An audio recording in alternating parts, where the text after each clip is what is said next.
Baik, saya lanjutkan lagi ya mengenai Porter's Five Force Model ya.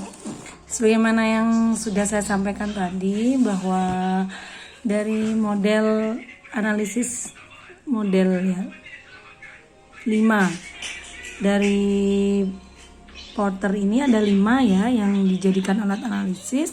Jadi yang pertama itu adalah pesaing potensial. Jadi di sini yang dilihat adalah pesaing-pesaingnya. Apakah di suatu industri itu siapa yang menjadi incumbent firm atau pemain awal ya yang kemudian bertahan di situ, kemudian siapa yang menjadi pesaing. Ini harus tahu posisinya. Dan kita ini posisinya ada di mana? Apakah kita sebagai pesaing ataukah kita sebagai incumbent? Kalau misalnya ya kayak Aqua, produksi Aqua. Aqua itu dia menurut Anda sebagai pesaing apa sebagai incumbent? Aqua itu sebagai incumbent kan? Karena dia apa? Dia yang pertama kali muncul sebagai air minuman kemasan. Tapi begitu kemudian muncul pesaing-pesaing lainnya. Nah, sekarang yang kita lihat adalah yang kita analisis adalah bagaimana incumbent firm ini bisa bertahan. Apakah dia akan tetap bertahan ataukah dia akan terus tumbuh atau bagaimana? Atau pesaing-pesaingnya ini seperti apa?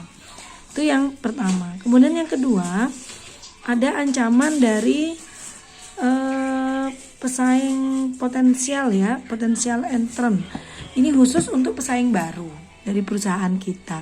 Misalnya kita sudah punya perusahaan nih. Kita sudah punya perusahaan yang berjalan 5-10 tahun. Itu kan nggak mungkin lah usaha kita itu hanya kita satu-satunya. Kan tidak mungkin. Pasti ada pesaing-pesaing baru. Nah, kita harus pelajari dan kita harus tahu, oh ternyata sekarang usaha saya ini tidak hanya saya yang menjalankan, tapi ada banyak sekali dan kita harus tahu keunggulan pesaing kita itu apa, kekuatannya apa, kelemahannya apa, dan bagaimana caranya kita tetap produk kita ini bagaimana caranya tetap menjadi produk yang diminati oleh pelanggan dan begitu oleh masyarakat. Hanya kita lakukan cara-cara misalnya seperti diversifikasi seperti tadi itu. Kemudian yang ketiga ada ancaman produk pengganti atau substitute produk ya. Di sini ada yang namanya konsumen itu tidak melulu istiqomah ya membeli barang itu, tapi begitu itu ada penggantinya dia akan berpindah ke penggantinya. Misalnya beras ya. Beras itu kan misalnya hari ini banyak peminat dari beras, tetapi karena misalnya masyarakat pola gaya hidupnya sekarang pingin diet terus menghindari penyakit diabetes dan sebagainya, akhirnya ada beberapa orang yang sudah tidak mengkonsumsi beras putih lagi, tapi dia berganti misalnya ke beras merah, ada yang berganti makan jagung, ada yang berganti makan roti misalnya. Ini juga berpengaruh kepada perusahaan kita gitu. Kemudian ada daya tawar pembeli, buyer's power ya. Daya tawar pembeli produk ini ditentukan oleh jumlah dan skala usaha dari para pembeli. Kemudian derajat ketergantungan para pembeli itu terhadap produk yang kita keluarkan. Seberapa besar ketergantungannya. Seperti Anda misalnya pakai Wardah ya, bedak Wardah. Kalau tidak pakai Wardah, Anda tidak cocok atau jerawatan dan bagaimana. Ini kemudian Anda membeli Wardah, tidak hanya sekali, 2 kali, tapi berulang-ulang. Ini namanya Anda sudah tergantung ya. Nah, kita melihat seberapa besar ketergantungan pembeli pada produk tersebut. Semakin pembeli itu tergantung pada produk kita, maka daya tawar pembeli akan semakin tinggi. Sehingga pembeli ini biasanya melakukan pembelian yang terus-menerus kepada perusahaan tersebut. Yang ketiga adalah daya tawar supplier atau supplier power. Di sini terbalik ya. Kalau tadi yang pembeli, sekarang yang supplier. Jika pemasok dari suatu input jumlahnya terbatas dan skalanya besar, biasanya jika nggak ada yang memasok lagi selain dia dan jumlahnya besar, maka ketergantungan produsen pada supplier itu sangat tinggi. Kalau sudah produsen tergantung pada supplier tersebut, maka supplier tersebut mempunyai kekuatan ya, mempunyai daya tawar sehingga dia bisa mempermainkan harga atau dia bisa mengotak-ngatik harga. Kenapa? Karena produsen itu kalau nggak beli di dia nggak ada lagi gitu loh. Belinya hanya di dia saja dan hanya dia yang mampu menyediakan bahan baku, misalnya seperti itu. Nah, menurut Ormanidi dan Stringa menyatakan bahwa analisis five force menjadi kekuatan ya, sarana bagi perusahaan untuk mengetahui kekuatan dan kelemahan perusahaan tersebut dalam melakukan daya saing industri. Nah, perusahaan dalam industri dapat menentukan strategi yang tepat untuk diambil oleh perusahaan baik yang sifatnya defensif maupun ofensif dalam menghadapi tekanan dari kelima elemen five force tadi. Jadi ini menjadi model ya, model untuk menganalisa kekuatan dan kelemahan perusahaan. Nah, mengacu pada tadi itu, Porter ini kemudian ada dua ya yang difokuskan, yaitu menekankan harus menciptakan keunggulan produk. Makanya perusahaan kalau ingin sukses dia harus memiliki competitive advantage dan competitive scope. Jadi target pasarnya harus jelas gitu. Sehingga di sini Porter itu mempunyai model generic competitive strategis. Ada diferensiasi, ada cost leader, ada fokus ya.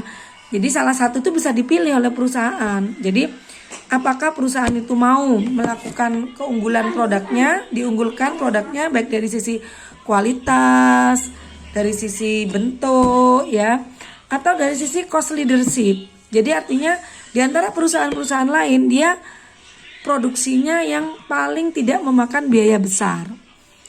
Atau fokus ya, di sini ada fokusnya ada 3. Nah, kalau tidak melakukan apapun maka kondisinya pada S. S itu stuck ya. Atau melakukan ketiga strategi ini tetapi tidak menghasilkan yang maksimal, maka hasilnya adalah S atau stuck. Yang selanjutnya adalah perspektif berbasis research based perspective atau RBP. Di sini ada RBP ya. Nah, pada RBP ini analisisnya ada 3.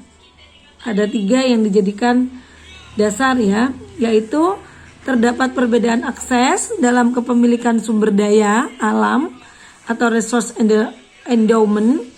Kemudian ada perbedaan resource endowment yang cenderung mendorong perbedaan kinerja perusahaan. Jadi di sini lebih menekankan pada sumber daya alamnya kalau berbasis sumber daya ini. Dan setiap perusahaan dalam industri berusaha untuk meningkatkan kinerjanya melalui apa? Melalui kepemilikan research endowment, melalui kepemilikan sumber daya alam. Jadi lebih siapa yang memiliki sumber daya alam banyak, dia yang akan menguasai pasar. Ini menurut aliran yang ketiga ini, perspektif yang ketiga ini. Sehingga menurut Peteraf dan dalam Voss dan Menk, karakteristik ya sumber daya yang mampu mendorong penciptaan keunggulan kompetitif yang berkelanjutan adalah ya, jadi ada sumber daya yang bisa membuat perusahaan itu berkelanjutan. Yang pertama adalah heterogenitas. Jadi variasi sumber daya alam itu mampu membuat perusahaan itu menjadi lebih maju dibanding perusahaan lainnya. Kemudian hambatan terhadap kompetisi. Seperti yang Ibu sampaikan tadi, perusahaan itu harus mampu menciptakan hambatan pasar.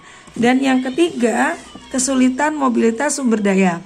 Dalam hal ini, sumber daya perusahaan harus memiliki derajat ketergantungan yang tinggi terhadap perusahaan. Jadi kalau nggak ke perusahaan itu, sumber daya ini tidak bisa dikeluarkan. Jadi ada ketergantungan sumber daya dengan perusahaan. Yang selanjutnya adalah perspektif MPE atau market process perspektif ya. Ini dikeluarkan oleh Austrian School of Economics seperti Hayek, Kirchner ya, atau Nelson, kemudian aliran Schumpeterian atau miliknya Schumpeter, dan aliran post-Marshallian ya. Di sini MPE lebih mudah dilakukan dibandingkan yang lain dengan pandangan bahwa eksistensi fenomena ketidakseimbangan atau disequilibrium dalam pasar dan pandangan penganut aliran ekonomi mainstream yang mempercayai adanya equilibrium, namun menutup diri pada eksistensi disequilibrium. Intinya bahwa pandangan MPE ini menganggap harga, khususnya harga non keseimbangan, sebagai sumber penyedia peluang untuk mendapatkan laba. Jadi intinya harga ini menjadi peluang dari berkembangnya sebuah perusahaan, dan proses produksi ini menjadi hal yang paling utama dalam perspektif ini, karena memang perspektif ini mengutamakan market proses perspektif, kekuatan permintaan, penawaran, ya, skill, entrepreneur ini menjadi faktor utama dalam kesuksesan sebuah perusahaan.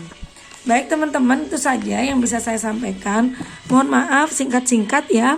Nanti silakan dibaca lagi di modulnya, itu lengkap, dan kemudian silakan ditanyakan jika ada yang belum dipahami. Terima kasih dari saya. Assalamualaikum warahmatullahi wabarakatuh.